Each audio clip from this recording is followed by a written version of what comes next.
Welcome to a special edition of the Darden Admissions podcast. I'm your host, Brett Twitty, and you are listening to a new episode. On this episode of the podcast, I'm excited to share a recent conversation between Senior Assistant Dean of Admissions, Dawna Clarke, and Interim Dean Jeanne Liedtka, all about why there's never been a better time to pursue a Darden MBA. This conversation is highly recommended for anyone who's interested in learning more about Darden's MBA programs. Jeanne talks about her background, her passion for design thinking, her long tenure here at the Darden School, and so much more. I think you're really going to enjoy this conversation. So without further ado, here's an interview between Senior Assistant Dean of Admissions, Dawna Clarke, and Interim Dean of the Darden School of Business, Jeanne Liedtka.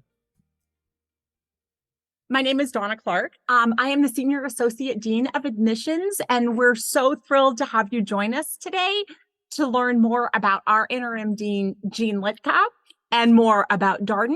And we're going to allow some time for the questions that you've submitted in advance as well. So thank you so much. I am intentionally not going to do a formal introduction of Jeanne because we are going to cover a lot about her background, but she recently joined Darden in a new role. She's been at Darden for over 30 years, but is the interim dean of the school, the first female dean of the school, which is really exciting, while Scott Beardsley is away on a sabbatical studying the ethics of artificial intelligence. And we're thrilled to have you at the helm. And thank you so much for joining us today, Jeanne.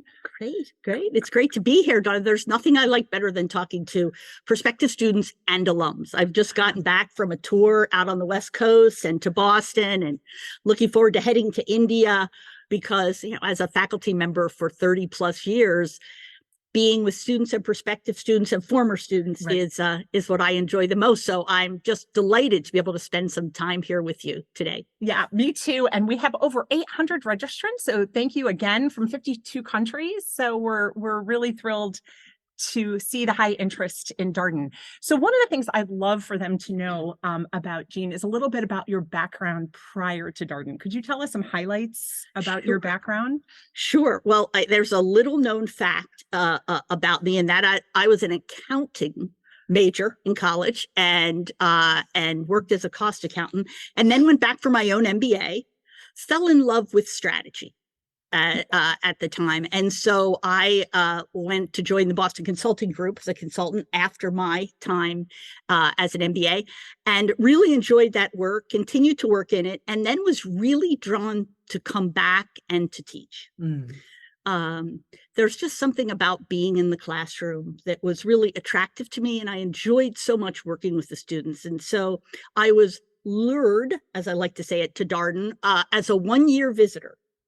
And then 33 years later, here I still am, because, Darden is that kind of place for me. It's been the place where I belong as a faculty member.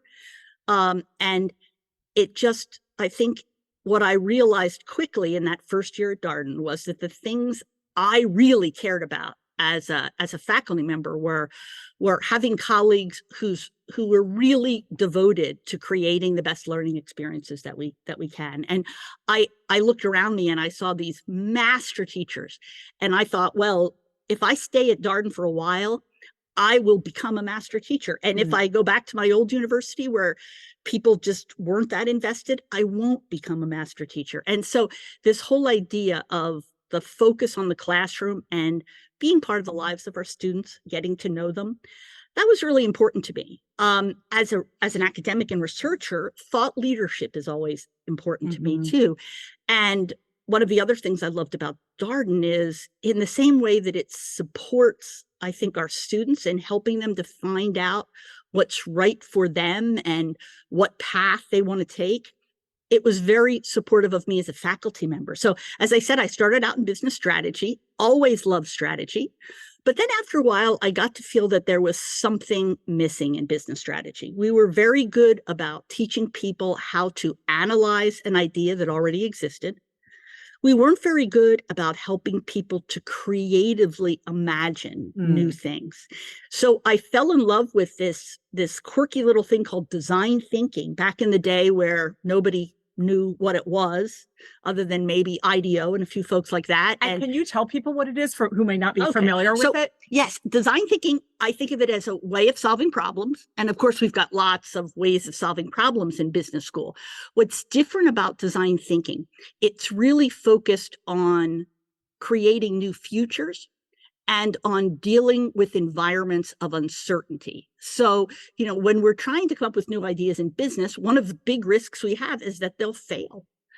And whether you want to be an entrepreneur starting up your own business, or, you want to be a product manager at a big CPG company, or you want to be a consultant helping your clients, or a banker looking for creative ways of financing.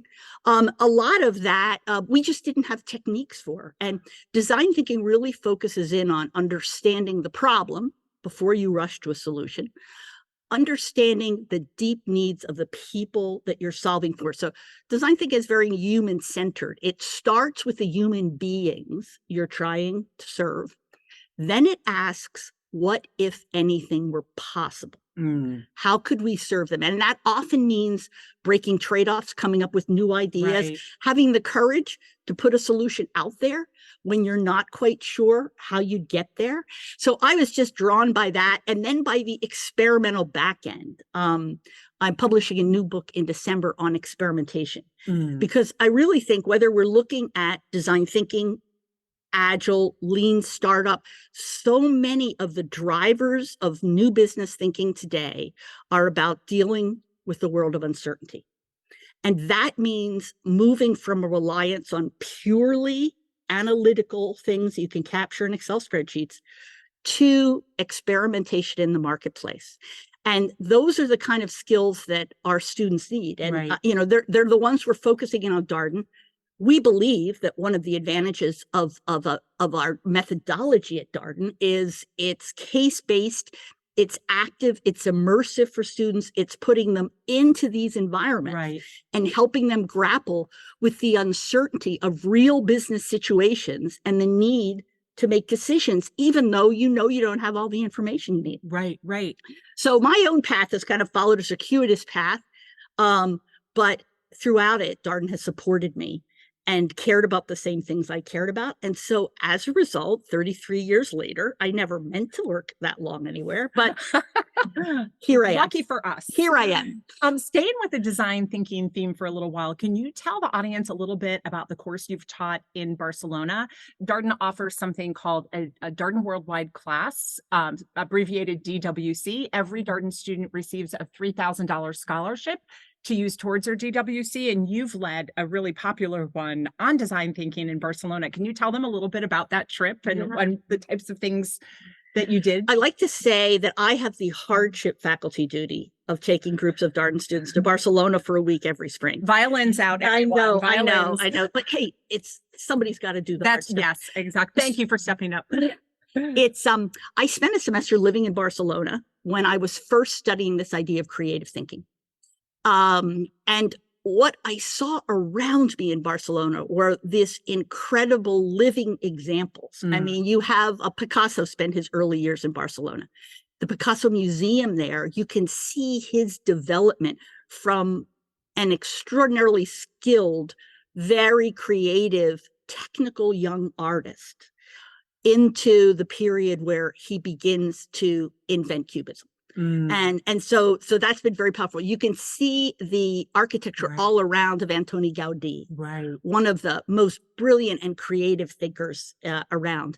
You've got Dalí, who certainly with his views of surrealism is very challenging to all of us. And so what I saw was the opportunity to have a conversation about business leadership and creative thinking in an environment that is so different than the ones we normally have, and challenged by looking at how these really masters of creativity and inventors of completely new ways of thinking and doing did it. So when I got back to Charlottesville, I resolved that I would start taking students there. We have the DWC format that makes it very possible. So for many years, one of the highlights of my year has been our week in Barcelona. And, when I talk to alums, I was just talking to the Boston alums, there was a whole group of students there who'd been to Barcelona with me, some of them 20 years ago. and still talking about that as one of their really memorable experiences. Yeah, I've heard great things from students about the experience in Barcelona. And then going back to what you were saying earlier about being a faculty member and the connections that you formed. We were just in Boston together last week, and there were alumni there and in New York and Atlanta who are really excited to reconnect with you.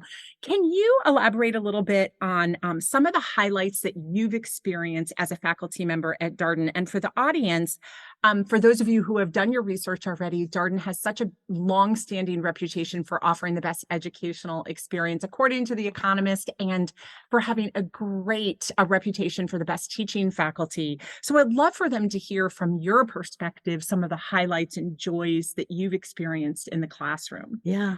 Well, we believe at Darden, we have a very clear value proposition to students.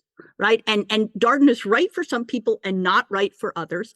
And the people it's right for are people who want to be in a community that's learning together. So they want to be in learning teams with other students. Mm-hmm. They want to go into class and not sit and listen to the sage on the stage tell them things.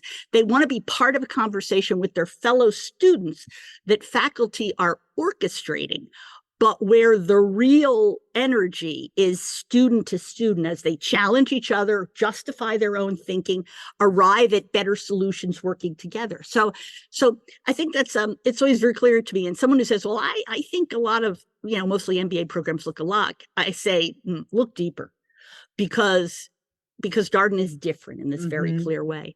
Part of the reason it works, though, is because we have a value proposition to faculty.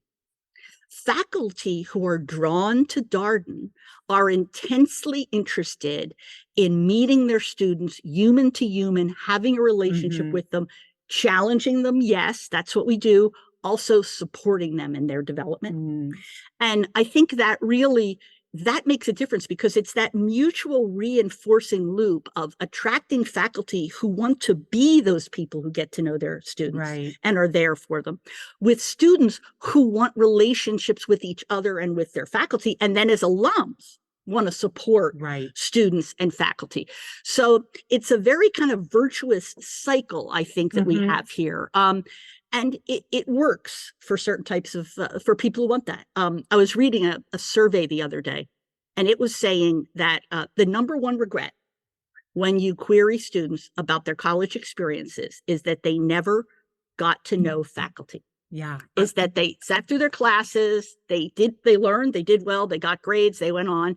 That was true of my MBA experience, which was not a Darden experience. I don't think I hardly ever had a conversation with a faculty member outside of the classroom, unless I was in academic trouble. And after a class was finished, that was it for the relationship. And that's not the way it works at Darden. Right. I mean, and such a joyful part of the experience for students and faculty. And I've been reading more and more over the years about just happiness studies and the extent to which meaningful relationships are really critical for our happiness. So it's really nice. No, I see. I get to go to the alumni receptions, and I talk to alumni. I came to Darden in 1991. And, I talked to students from, 95, 98, class of 2000. And, it's like seeing an old friend. Yeah. And I've followed their careers and what they've been up to. And I've met their kids and their friends and all of that. And it really is, I think, something that makes us a very special community in so many ways. Totally agree. And if you live in, Atlanta, New York, India, we have several that are available on the website that you can RSVP for and come and meet us in person in those locations. Can you tell the audience a little bit about the multiple other roles that you've played at Darden in addition to being a faculty member? So you can imagine in 33 years, you kind of get around. I was lucky to be one of the very early executive directors of our Batten Institute for Entrepreneurship and Innovation and Technology. Hopefully anyone interested in Darden has read some about Batten. It is the driver of our work in the field of entrepreneurship and innovation. It has been the dominant supporter as a faculty member of all of my work around innovation and creative thinking. And so that's just a unique opportunity to focus in on students who want to be entrepreneurs. Now, we know that many Darden students go on to be entrepreneurs, not necessarily right out of Darden, but 10 years down the road, right? We have a very entrepreneurial set of students. So all kinds of great things happen there. But Batten is particularly focused on giving students interested in entrepreneurship a really terrific set of educational opportunities and startup opportunities. We have the incubator, which allows students to actually start up businesses. We have business plan competitions. We work with the rest of the university because a lot of the great ideas are coming out of our medical school, our engineering school, our biotech institute. So Batten takes advantage of all those, and it's like a connector across the university for students interested in that whole world of startup or venture capital. We have venture capital internships as part of that, private equity, increasingly an important aspect. So I kind of cut my teeth on that entrepreneurial side, even though a lot of my teaching has historically been in strategy consulting, because that was the world I came out of. I've also been head of the MBA program at Darden for a while. I was head of the entire Darden degree program. And again, we've got very exciting programs other than just the full-time residential program in Charlottesville. I'm sure that's where many of you are interested. But we also have an outstanding executive MBA, which takes place in DC at our amazing facilities in Roslyn. If you've ever flown into Ronald Reagan Airport, I love it. As the plane comes in, there's a giant Darden sign about high level on the landing path. So we have this really incredible weekend-based program, but also with intense periods of time here in Charlottesville, because we are, like to say, all Darden. No matter what program you're in, whether it's the new part-time program, which we just started last year, it's been a tremendous success. We just rolled out year 2 of that and took on a whole new class. But this year, just a month ago, I got to welcome here in Charlottesville, in our beautiful new Forum Hotel in the ballroom, all 565 Darden students, full-time residential students, part-time students in Roslyn, executive MBAs in Roslyn, and our PhDs, all together, because we are all part of Darden, different flavors of Darden, but that was an exciting time. That was really fun to welcome all the formats and together. To be part of, to watch the executive MBA program start up, which was about 10 years ago, and then to watch the part-time program start up in my associate dean role. So that's all been really terrific too. I took a couple of years off there, and I was chief learning officer at United Technologies. Can you say a few words about the time at United Technology? I remember when you went, and that was fascinating. I mean, as a big part of Darden is also executive education, where business leaders from around the world, from all different industries, come and spend time with us as part of developing their senior leaders and getting them ready to take the next step. So I had been involved teaching strategy to the senior leadership teams at United Technologies, which would be the president of Otis Elevator, of Sikorsky Aircraft, Carrier Air Conditioning. I mean, just a really well-recognizable top-line set of companies. So I'd worked a lot with United Technologies. They had opted to create this position of chief learning officer at the organization, with the responsibility for managing all worldwide learning and development at UTC, which again is practically in every country in the world, 140 or 50,000 employees around the world. And the first holder of that was Bob Harris, a very well-known finance professor here. Well, Bob became dean, and when he became dean, he asked me to step into the role of CLO at United Technologies, where I spent several years. And that was just a fantastic learning experience. It's very easy to get caught up in the world of academia. You know, and I think we do less of that caught up at Darden because we are so committed to be thought leaders in business practice. And because we're engaging with students who are headed into practice, so we're trying to call old friends and help them get jobs and learn about the things they care about. But it was a great experience to watch it, you know, the central dilemma of how you take this talk about what are the strategic capabilities organizations need moving into the future? Right. And actually connect it to the process and systems in organizations so that your employees at that individual level are actually getting what they need to change and adapt and be resilient in the face of that. So that was a really interesting experience for me. I was happy to get back to Darden full time and re-engage with the students because that's what I love best. But I learned a lot in that. Yeah. And what great experience then to bring back into the classroom for the students as well. Yeah. And I'm thinking as you're talking about the culmination of all of this experience as a strategist and your expertise, Jeanne is really well known as the leading authority in design thinking. She's been a little humble about the extent of her expertise in design thinking, and these various roles you played at Darden must have prepared you so well for this role as interim dean. Can you tell everybody a little bit about how the school year is going so far in your new role? Well, I mean, absolutely. We got off to a great start with welcoming all the students together and having a little immersive week in Darden where across the formats we came together, student leaders met each other, club presidents met each other. So that was a kind of a high. Then, of course, like 2 weeks later, the new Bloomberg Business Week rankings came in, ranking us number 3 among U.S. business programs. And although we always like to say at Darden, we don't manage to rankings. We are mission driven. You know, we have things we care about, and those are about the student experience and thought leadership, et cetera, et cetera. It's still nice to be recognized and validated for the work we do. And I think the reason why we particularly like the Bloomberg rankings is because the criteria they use is also the criteria we care about. It's about the reported experience of students graduating in a year. It's about the alumni connections and support network that alumni have built. And it's about career outcomes. Right. And again, career outcomes is the other piece. People come to business school for careers.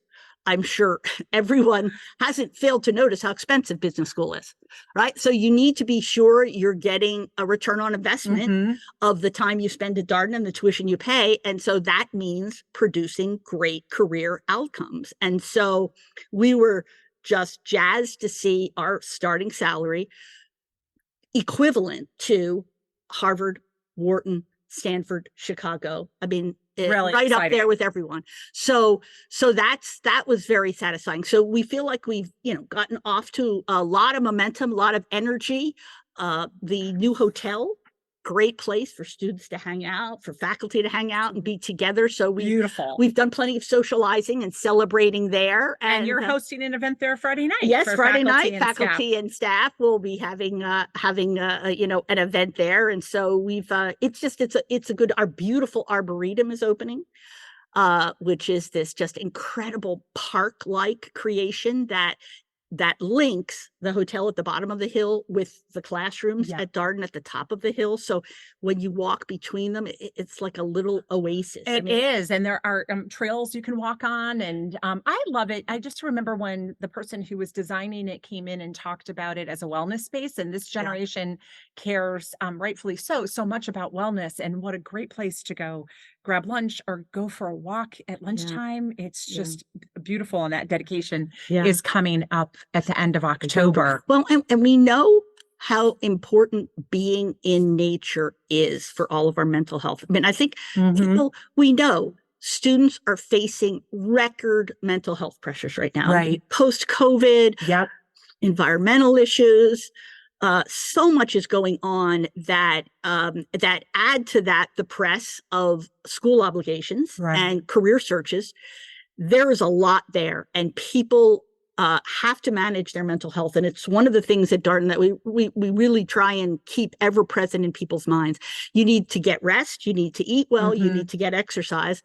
Fortunately, we're lucky. Charlottesville nestled in the foothills of the mountains, national park, 20-minute drive, one direction, all kinds of hiking opportunities, the ability to be in nature.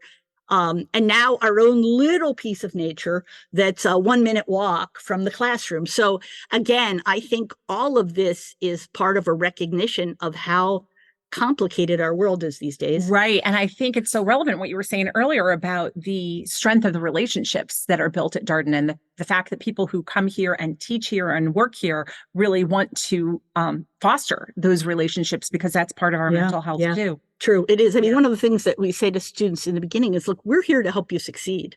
If you need help, ask for it.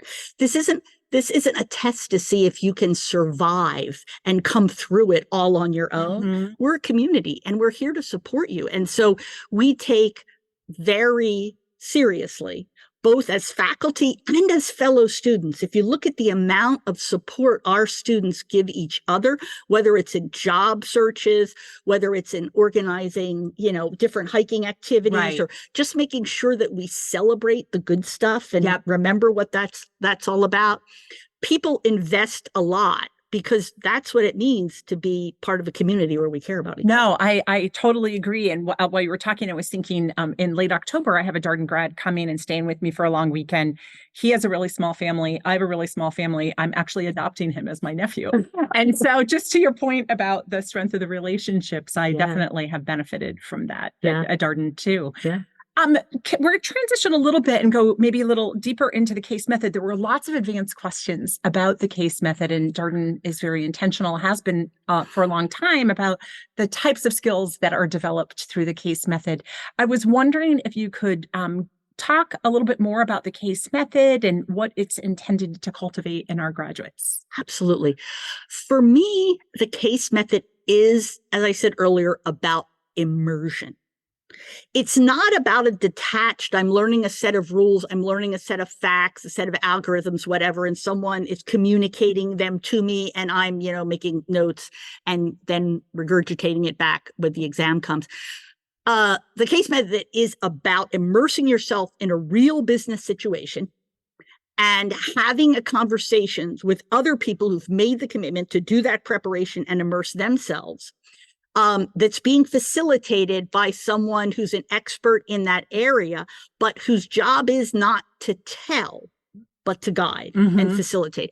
There's a wonderful phrase that I learned from one of my mentors that made a big impression on me when I was a young faculty member. And he said, we do the case method because wisdom can't be told. I love that. It is. We develop wisdom and judgment by being in conversations, by making ourselves vulnerable, by sharing our ideas and our thoughts, even though we can't ever know that they're right. There is no right answer in the case method. Sometimes students try and look up, well, this is what the company did. Was that right? Maybe. Right. Maybe not, right? But that's not the point. The point is training your reasoning so that we begin to think like a leader would think in the context of a marketing problem or a finance problem or an operational problem or a strategy problem. But that enterprise view, that action-oriented, I'm going to take the risk of being out there and stating how I see a situation, the ways in which I think it might be resolved, and then listen to the person who maybe doesn't agree with me, who sees an alternative way to do it.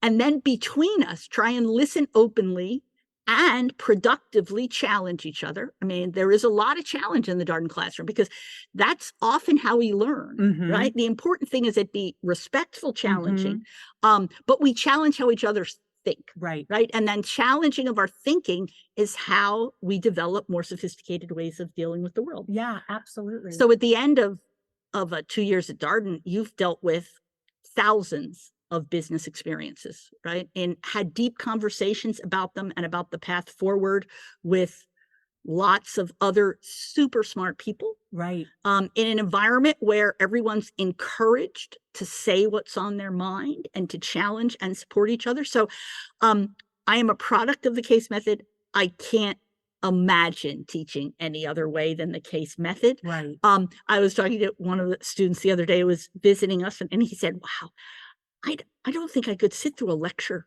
now. It would be so boring. Because now, after a couple of months at Darden, it's so active. I'm in the conversation. Engaging. It's so engaging. Yeah. And so that's why we are such big believers in the case method, and why Darden really has created a whole infrastructure of support. I mean, you can just tell people you want them to be great teachers and then claim that people are great teachers. Right. The reality of it is great teachers get that way because they're mentored by other great teachers who sit in their classroom and help them get better, because they get feedback from their students about what's working, what's not, and because you give them an infrastructure of support. So for instance, we're hoping that everybody gets to visit Charlottesville or Roslyn and see our classrooms. We have tiered classrooms, because you can't put people in a flat classroom sitting around tables and actually have them talk to each other, because they can't see each other's names. They don't know who they are. As a faculty member, it's not easy for me to look and see who wants to speak and get them into the conversation. Our tiered classrooms are physically a manifestation of the kind of conversations we want to have, where students face each other. Each one can see each other. Each one has a name tent in front of them, so we learn each other's names, and that's really critical. When I go into my new class, I already have my student cards. We always joke with students, they're going to ask you to take a picture, send them a picture before you come to Darden and start. Don't make it be a really doofus picture, okay? Because faculty members in every class you take are going to look at that picture as a way of getting to know you before you're even in the classroom. Yeah, I've heard stories about the extent to which faculty members study their backgrounds before the first day of class. Exactly. Impressive. I go into a class, and if I'm teaching a case on some particular aspect of tech, I already know who the students are who worked in that tech industry on the first day of class before I've met them. Right? I know what they look like. I know who they worked for. That's all a part of the infrastructure that allows me to be a great facilitator of a conversation, even before I've ever met anybody in the room for the first time. Yeah. So I think when we talk about the case method at Darden, you can think, oh, there's one little aspect of it. We do cases. But in fact, we do that in an environment that's set up to make those cases really successful, those discussions, led by faculty who really want to be there, often who've written the case that we're doing. And it's like anything else. It's a system of parts that work together. Right. That is very hard to replicate. And it's very hard to get that outcome without the whole system supporting you. Great. And one of the lesser known elements of the case method that I think a lot of prospective students are not aware of is the extent to which you're exposed to so many different industries. Yes. Because it's a case method. I keep reading, and I have had conversations with Jeff McNish, our director of career services, about the extent to which this generation is expected to make really major career pivots. Yes. Not just job changes, but big pivots from one industry to the other. Yeah. So can you talk a little bit about the breadth of industries that students are going to be exposed to because it's a case method school? Well, the notion of the breadth of industries, size of companies, geography of where this is working, because we know how much culture matters, and we have a global student body now. All of that is really important. And again, it doesn't happen by chance. First year teaching team, I was a member of the first year strategy teaching team for many years. There would be a faculty member assigned to each of the different sections. And the 4 or 5 of us now would sit down with each other for hours, selecting the portfolio of cases that would allow us to both teach the particular learning point of that class, but also be representative in terms of industry, geography, leadership, company size, all of that. So in each area we do that. And then we would compare across classes to make sure that we were giving students the right variety across classes, that we weren't all teaching the same case, for instance, because, it was fascinating, but that we were optimizing the system of those case discussions. So there's a tremendous amount of thought given to case selection because you need a case that gives students the core materials to have a great conversation, right? And you also want it to be timely and relevant to the world they're going to inhabit as managers. Now, that doesn't mean that a case is always brand new. In fact, in the strategy area, the most interesting cases trace the evolution of an industry over time, because that's the world we live in. It's a world of change. I can teach you everything about ways someone's doing something today, but what you really need is to develop the judgment to understand over time how business strategies evolve, and how what was an incredibly successful strategy 10 years ago is not going to be successful today, and probably not going to be successful 10 years from now. So I think the selection of cases really is core to making sure that the conversations prepare students to really be thinkers, right? And to be real learners. We know in the world we live in now, it's your ability to learn that matters. No one can teach you what you need to know for the rest of your career. I mean, where is AI going? We were having a conversation the other day, and one of the faculty members said, I feel like we were early in COVID and wiping down our groceries. Like, that's how I feel about AI right now. Right? We know it's important. We know we have to pay attention to it. We want to be effective, and we want to use it to prepare students to be effective, but we're probably going to do all kinds of stuff that when we learn more will turn out to be stuff that was just silly, like wiping our groceries down. But at the time, it made sense. So we did it. We worked through it. We learned more, and we found more appropriate ways of dealing with COVID. And that's the life we live in now. COVID is just kind of a metaphor, I think, for the change going on around us, all the kind of new things that are happening. We have to be able to learn our way through the change that we're facing. So. And I think we get so much good feedback from recruiters related to this, and the extent to which our students in their internships and their full-time jobs are really able to hit the ground running because of their ability to learn and adapt and evolve. So. One of the things that I always love is when the second years come back from their internship in the full-time residential program. We students at Darden work hard. And I mean, I think everybody doesn't want to work hard, and that's great. And you should know going in that faculty expect a lot of students in the classroom. There's a lot of preparation. Now we support that with these learning teams and different ways to support you. But Darden students work really hard for their first year at Darden. And then they go into their internships and they see the fruit of all that hard work, and they hear this a lot. They see how competent they feel and how ready they are to step into situations where students from other great schools with great reputations just are kind of paralyzed. They don't know how to take action. They don't know what to do. But that's where you really see the Darden payoffs. And then they come back second year and they're all pumped, right? They're like, okay, I know why I worked so hard first year. I got it. I see how it's going to help me. And I'm ready to jump back in. Yeah, it's great to hear that feedback. One of the things I'd love to cover is just a little bit about UVA and Charlottesville, because as a Darden student, you're also a student of the University of Virginia and a citizen of Charlottesville or Roslyn. I know I've heard you say that you have been surprised in your role as interim dean by the extent to which you've been on main grounds and talking with other deans and the provost.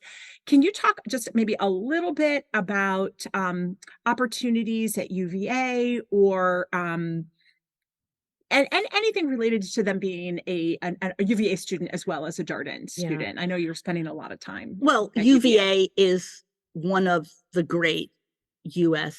universities historically, right? I think we have different opinions on Thomas Jefferson now, but one of the things that was clear that he had a vision of education that was completely different than that which existed on the time. And UVA is a physical manifestation of that. So our main grounds, we don't have campuses at Virginia, we have main grounds. Our main grounds are the only college grounds that are a World Heritage Site. In the United States. And why is that? Because they were built with this vision of a different education, because they've remained the core of our campus largely untouched. So for me, if we're talking about creative thinking, strategic thinking, when I first got to UVA and I visited the main grounds and I heard the story of why we have an academical village, right? Rather than Jefferson himself was raised in a very hierarchical university with big buildings where the faculty were treated as gods. And he believed that that was poor preparation for citizens of a democracy. So we have, instead of these special different big buildings, we have the academical village, which is select a number of student leaders who literally live on the bottom floor. And then their faculty lived in these pavilions. Now it's mostly deans in pavilions now. But they lived as a community, and they were an egalitarian learning community. And so UVA has a very special heritage, and has always had a very deep interest in the life of the mind. Very, very interesting political work going on. We have the Miller Center for Presidential Politics, which I've personally spent a lot of time on, about the study of the presidency. Fabulous people visit. Oh my gosh, amazing speakers. Amazing speakers. Saw Madeleine Albright there, and Bill Clinton, and so many political pundits that have come through. I love the Miller Center too. Exactly. I mean, there was a reason why Barack Obama stopped here as part of his candidacy. We have a new Institute for Democracy, the Clarke Democracy Center, which is really dealing with how we keep democracy alive in the world today and things like that. So all kinds of stuff. Fabulous symphonies, you know, a great theater group. Right. I mean, Charlottesville's a little town, and I moved here from Boston. So I was kind of a snob when I moved down here, because of course Boston is, you know, the home of all kinds of great culture and things. But, you know, for a small college town, Charlottesville's pretty amazing. The amount of theater we have, the amount of music. Of course, we're a big music scene. Yes. You know, I mean, there's a reason why Matthews started here. Yes, and has a concert coming up around the corner at the John Paul Jones Arena. Exactly. So there's just a lot going on in Charlottesville. There's a lot going on culturally. There's a lot going on, you know, with nature and things like that. And yet, at its heart, it's a small town still. Yeah. It's a college town. Right. And it has that great feel of a college. I mean, people love Charlottesville. Yeah, absolutely. So many boomerangs, so many of us that lived here and then moved away and then came back. There's a lot of them. One of the things I encourage students to do, just for joy, is spend some time on the UVA website. You can sign up for the events page at UVA that tells you what speakers are coming. Tina Fey was here in the spring spontaneously. Yeah. My favorite event is the film festival that's coming up this next week. That's coming up. The book festival. There's just so much to get involved in, and really encourage you, if you were a Darden student, to take advantage of the opportunities that are at UVA as well. What's your favorite restaurant in Charlottesville? There's a big restaurant scene. I was going to say there's so many restaurants I love. I mean, one of my favorites is it's Mas. So it's a tapas restaurant. Yes, it's a Spanish tapas restaurant, and been here for a long time. Yeah, been here for a long time. Just incredible. I love old-fashioned Italian restaurants. That's part of my legacy from Boston in the North End there. Oh, sure. Love a big heavy red sauce and stuff. So there's this little family restaurant that I just love that we go to often. It's an amazing restaurant scene. I think Charlottesville must have more restaurants per capita than any place in the world. I think it's maybe Singapore is the only other place I've been to that has as many restaurants relative to their population as Charlottesville does. But, you know, there's just a million restaurants. And Rand McNally rated it the #1 foodie town in the country. It's one of my favorite things about Charlottesville is the food scene. But unlike you that moved back from Boston, I moved from a small town in New England. I moved from Hanover. So I'm still a kid in a candy store with all the things to do and all the restaurants. But and we haven't even talked about the vineyards. Okay, go ahead. Do you have a favorite or two? I love Starry Nights. Me too. Which is the concert series at one of our local vineyards. They just put up a big tent. They bring in music. You buy your bottles of wine there. You bring a picnic. Yes, that's my favorite as well. Yeah. And I mean, the nice part is in Charlottesville, you can do a lot outside for a lot of the year. I mean, we do have winter compared to a Boston winter. There's really not much winter, but there's a lot of outdoor time you can spend, and so the vineyards are just beautiful. And, yes, Pippin Hill is what, a 15-minute drive from here. Yeah, and really All great. the cider works. I was at a cider works the other day. I hadn't been to a cider works. Was it before. Castle Hill? Yes, it was. Okay, and it was amazing. Well, Castle Hill's now one of my favorites because my 32-year-old son, is getting married there next fall. Wow. And so one of the things that's nice about the vineyards too, and you don't have to be into wine. I mean, if you are, there's a 41 vineyards, but I love that there are yoga classes and, farmers markets and cooking classes and flower arranging classes. There's a whole series of events that are planned at the farmers markets too. So be sure to take advantage of, checking out Charlottesville if you come. Maybe tie your visit in on a Friday or a Monday so that you can, it's become a real destination. Spend some time exploring Charlottesville. We have the beautiful fall weather now. This morning, it felt like fall came to Charlottesville. The leaves are starting to change and there was that kind of crisp fall air. I love that. Also, so it's, and then spring. I mean, spring, it's the most beautiful spring I've ever seen in my life is spring in Charlottesville. So there's a lot. And I think it's good because we talk a lot about Darden. I mean, we've been talking about Darden for almost an hour here. You could just wind us up and we'll keep talking. But it's one of those things that you have to experience. I mean, you can talk about the case method, or you can come and visit and spend an hour and a half in a class. And it's just, you have to experience it to really get what we're talking about. So getting to Charlottesville or to Roslyn, depending upon the format you're interested in, and spending some time in the classrooms and with the other students and in the area, I just think that is such a game changer in terms of when you go to make a choice about where to spend the next several years of your life, you really know what you're choosing. Absolutely. Totally agree. And there are so many opportunities to connect with us in person in Charlottesville. They're listed on the website. We have a diversity conference and women's symposium coming up at the end of October. We have on grounds days at Darden where you can come and experience a case method and interact with students and the admissions committee, as well as a lot of hybrid and virtual events, as well as events out on the road as we're traveling. So be sure to check out our website and see all of the ways that you can connect with us. Yeah. And we're really 2 hours from DC. I mean, I mean, in some ways we're this beautiful little college town, but I'm headed up to the Kennedy Center next weekend to one of the shows. Oh, nice. What are you going to see? They're rolling out a whole set of new theater productions. So you see little snippets of each, and then you'll go up for the holiday concert. They have my favorite holiday concert at the Kennedy Center. So, and it's a couple of hours and you have the wealth of the Smithsonian museums and everything in DC. You fly into Dulles and in 2 hours you're in Charlottesville, or you're on the metro into DC. Yeah. And for everybody too, there is an Amtrak station right in Charlottesville. Really easy to take Amtrak up to DC. That's how I usually go. And even to New York, sometimes I do it by Amtrak. So that's just another alternative too. So for this last segment, I'm going to make sure we hit some of the questions that the audience sent in advance. Okay, so let's start with this. Let's start with leadership development. One of the questions that we got in advance is can you talk about leadership development at Darden? One of the main points about Charlottesville at Darden is we are trying to develop everyone's leadership capability. It doesn't matter if you're an investment banker. It doesn't matter if you're a consultant. It doesn't matter if you're an entrepreneur. Our ambition is for you to be a leader at every level of the organization you work at.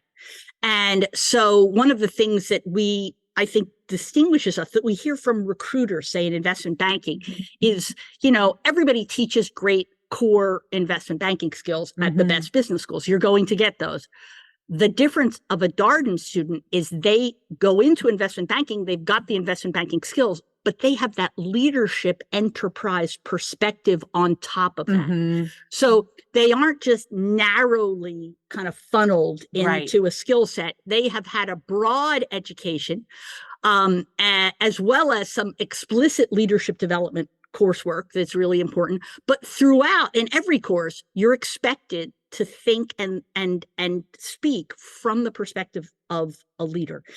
Part of the case method, having to talk in class and participate, challenge each other, engage with each other. That's what leaders do. Leadership is about engagement. Leadership happens in conversation.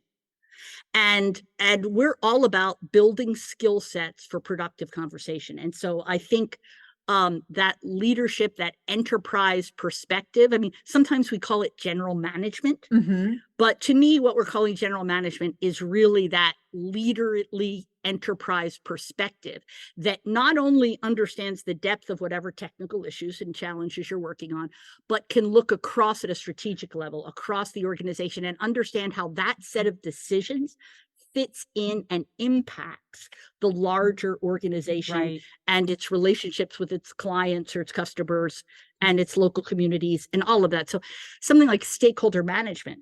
Yep. I mean, we're very committed to ethics here. First class I taught at Darden was ethics. We have in our ethics faculty, like Ed Freeman, I think easily the world's foremost thinkers around stakeholder management. So we don't view business as primarily being about profit. Profit is the end. It's what happens when you create value for people, and not just your shareholders. Create value for our customers, for our suppliers, for members of the community.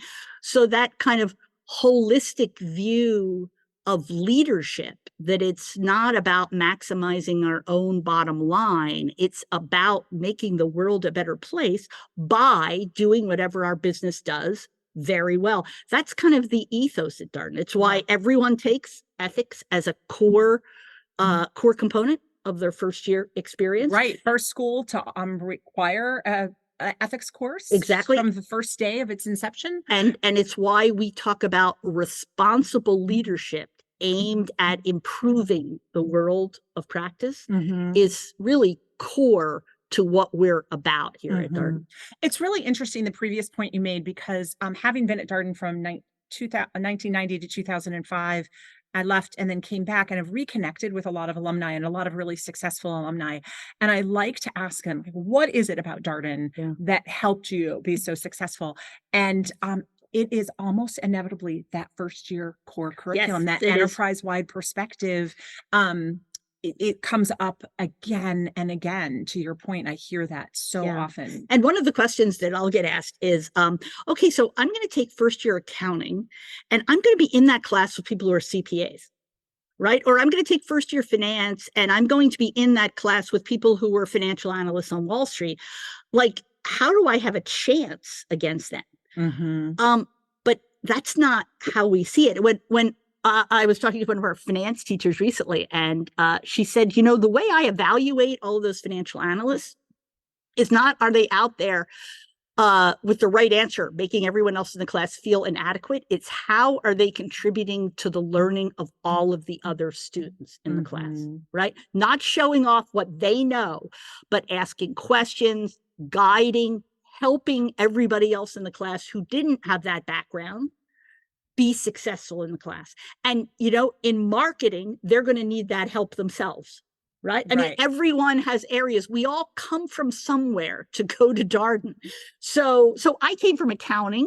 When I took my early accounting classes, I understood accounting in a way that other people in the class didn't. But, we worked through it. And at the end of it, it was everybody's job to create a great conversation, which everyone left feeling confident about their abilities in that subject. And so at some level, this idea of a required first year core with the same set of people in your section may sound strange, like, well, how does that work? Nobody gets waved out and all. But when you see it in action and you understand the ethos of Darden, that it isn't about competition, it isn't about showing how smart you are, it's about contributing to a great conversation. It all does make sense and it all works. There's a couple questions about sort of pearls of wisdom for applicants who are applying. But before we do that, can you just tell them a little bit about your family? You have children, grandchildren. I have grandchildren, right? Yes. Say a little bit about your family. And I'm going to ask you about work-life balance. Well, one of the reasons why that year turned into 33 years was at the end of the year, my daughter said, "I'm not leaving, Mom." Yeah, I love Charlottesville. I mean, Charlottesville's a great place to be a kid. And my daughter still lives here, raising her kids here. Right. So it's, and my wonderful. son as well. So I get it. Exactly. Now, my son is the nomad. You know, he spent time in San Francisco, then in Chicago. He's living in Brooklyn right now. So we haven't lured him back to Charlottesville yet, but he does visit frequently. So we get that. So that, you know, they were an important part of my life. Sure. They grew up as I was learning how to be a teacher and all of those kinds of things. I think it's the reality of life these days. We all balance a lot of things. I mean, Right. Many students come to Darden with their partners, right? Some of them come with kids.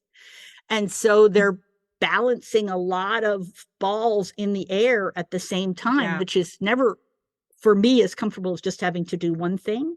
But then over time, you have the payoffs of that. I mean, we had some alumni at the football game last Saturday. We invited alumni who had children at Darden.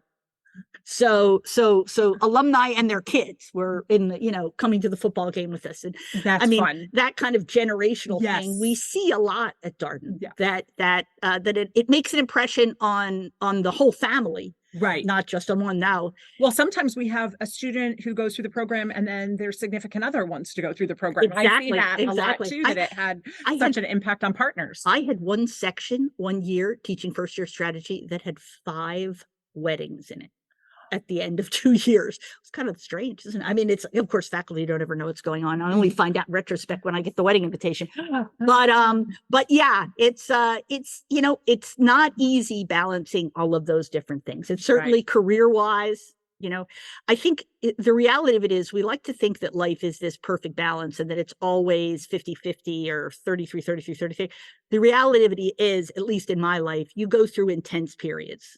Right. I mean, I think the first year at Darden is an intense period. You don't have balance. I mean, you hopefully have supporting others around you who understand that. In my career, when you're a junior faculty member and you're trying to publish and you're trying to learn how to be a great teacher, and I was going into section B up against like one of the all-time great teachers in section A. And so I felt a tremendous amount of pressure to get my teaching where it needed to be all at once. And that can be very hard. Right. And then you kind of come out of that period and you enter a different period in your life. Right. And the kids are in a different place. They need different things from you. And you have different pressures, but they don't feel like those old pressures sometimes. So I think it's hard. I think the reality of our lives today, now that people just have much more multifaceted lives, and they want to be with their partners. They want to do other things that are important to them, their hobbies. Many people still want to raise kids. Right. The reality of it is it's never simple. One of the things that Darden does teach you is how to prioritize. Right. And how to recognize that you can't do it all. Right. I mean, literally, you cannot do everything at Darden here. Hence, delegate and utilize your learning team. It's why learning teams are so important. Right. And we've really doubled down on learning teams and helping them succeed. And they're incredible. At the Boston, I don't know if you were in the conversation in Boston. I know what you're going to say. There was an alum from 2002. Yeah. So he's been out post 20 years. He still talks to his learning team, the 6 members of the learning team, he said, every few months, and they try and get together and see each other once a year. It's so nice to hear those stories and amazing stories. I mean, these are kind of relationships and friendships that are very deep and that last a lifetime. Why? Because they needed each other to get through, right? We learn to rely on other people and support each other. And we need that kind of trust and support because life is very complicated and we can't be everything to everybody. One of the palpable things that I think is helpful about the Darden community, and you alluded to this early as one of the compelling reasons you stayed, was a sense of belonging you felt. And I know Melissa Thomas Hunt, our new senior associate dean for the MBA program, has put a lot of time and effort into belonging at Darden. And maybe we can close with just a couple words about how intentional that is at Darden. Exactly. I mean, people come to Darden from all over the world, from all walks of life. For many people, they're talking about cases and it's their second language. Or, I mean, when our international students arrived, I got to spend some time with them. For many of them, it was their very first visit to the US. So People are coming from so many different life experiences and coming together at Darden. And so we have to be very intentional about building a community, because we know what happens if we don't. People find the people that they're comfortable with, who look most like them, who talk most like them.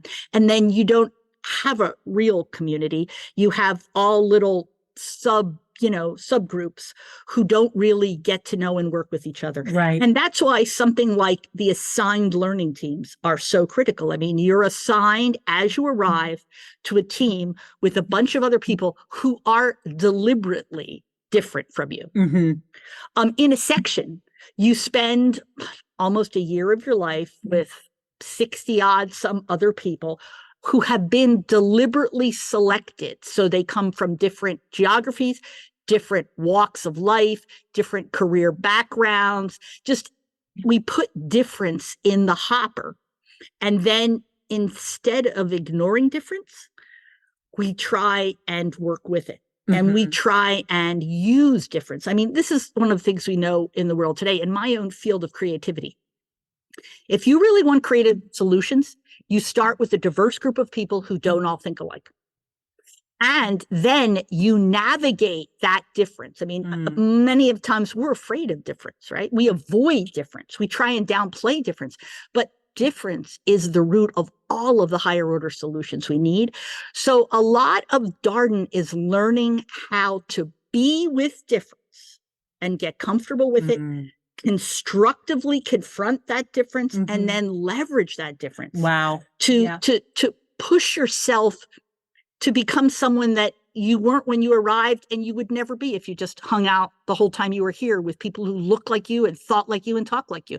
So I think that is that's part of the magic of Darden, and part of why I think I'm so impressed by the work Melissa is doing as she steps into her new leadership role, to really focus on inclusion and working across difference, and really supporting things like the learning teams, which are kind of the bedrock where people really learn how to be part of different communities at Darden. Great, great. Well, what a great way to end about the magic of Darden. And thank you so much for coming today and engaging with our prospective students, and for the great job you're doing in your role as interim dean. It's such a pleasure. And to the prospective students, thank you so much for your time and interest in Darden. If I can be a helpful resource, or anybody on my team, my email is Clarke with an ED at darden.virginia.edu, and happy to answer questions or be a resource, and hope to engage with you on the road or in a virtual or hybrid event, or even better yet, here at Darden. Thank you so much, and have a great day or evening. Bye-bye. Take care. And that was a conversation between Senior Assistant Dean of Admissions Dawna Clarke and Interim Dean of the Darden School of Business, Jeanne Liedtka. As always, if you have any comments, suggestions, requests, anything you'd like for us to cover here on the podcast, we're all ears. We can be reached at Darden, that's DARDEN, @virginia.edu. Until next time, stay safe, be well, and thanks for listening.